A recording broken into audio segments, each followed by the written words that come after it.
ठाकरेंच्या शिवसेनेच्या आज दोन महत्त्वाच्या बैठका. दुपारी शिवसेना भवनात जिल्हा आणि संपर्क प्रमुखांसोबत बैठक, तर संध्याकाळी पक्षाच्या आमदारांसोबत डिनर डिप्लोमसी.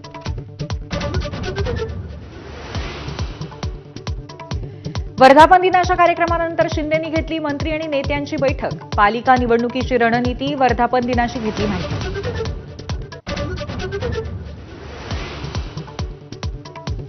आज पवार कुटुंबीय एकाच मंचावर येणार. बारामतीमध्ये आर्टिफिशियल इंटेलिजन्स संदर्भातील कार्यशाळेचं आयोजन. शरद पवार, अजित पवार, सुनेत्रा पवार, सुप्रिया सुळे आणि युगेंद्र पवारही एकत्र येणार.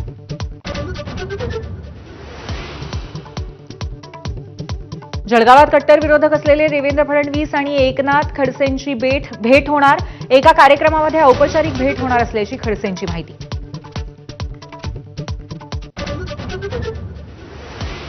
केंद्रीय गृहमंत्री अमित शहांचा आज मुंबई दौरा. दुपारी नाफेडच्या कार्यक्रमाला उपस्थित राहणार. राज्यस्तरीय सहकार औद्योगिक संमेलनालाही हजेरी लावणार.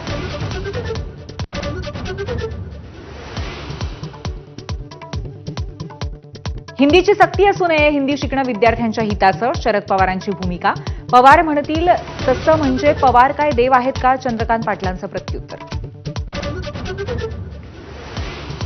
राज्यातील 11 प्रकल्पांच्या भूसंपादनासाठी 53,354 कोटींच्या निधीची तरतूद. शेतकऱ्यांचा तीव्र विरोध असलेल्या शक्तीपीठ महामार्गासाठीही 12,000 कोटींची खैरात. मुख्यमंत्र्यांच्या बैठकीत निर्णय. महाराष्ट्र कर्नाटक सीमा प्रश्न सोडवण्यासाठी मुख्यमंत्री फडणवीसांच्या अध्यक्षतेखाली उच्चाधिकार समितीची पुनर्रचना.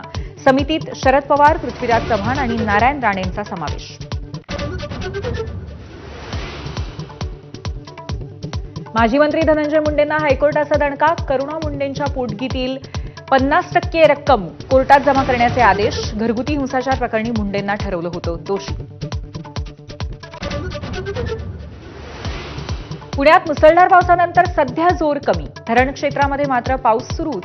खडकवासला धरणातनं मुठा नदीमध्ये 15,000 क्युसेकनं पाण्याचा विसर्ग सुरू. घाट माथ्यावरती ऑरेंज अलर्ट. नाशिकमध्ये गोदावरीच्या पाणी पातळीत वाढ. आजही पावसाचा जोर कायम राहण्याचा अंदाज. गंगापूर धरणातून करणार पाण्याचा विसर्ग. 2 दिवसात धरणातील पाणीसाठा वाढला. पालघर, रायगड, रत्नागिरी आणि ठाणे जिल्ह्याला मुसळधार पावसाचा इशारा. जिल्ह्यांना पावसाचा येलो अलर्ट, तर मुंबईमध्ये मध्यम स्वरूपाचा पाऊस पडण्याचा अंदाज.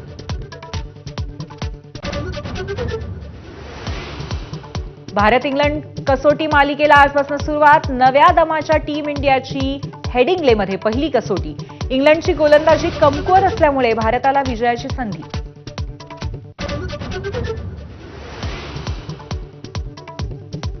संत ज्ञानेश्वर महाराज आणि संत तुकाराम महाराजांच्या पालखीचा आज पुण्यात संगम. दोन्ही पालख्या संगमवाडी पुलाजवळ एकत्र येणार.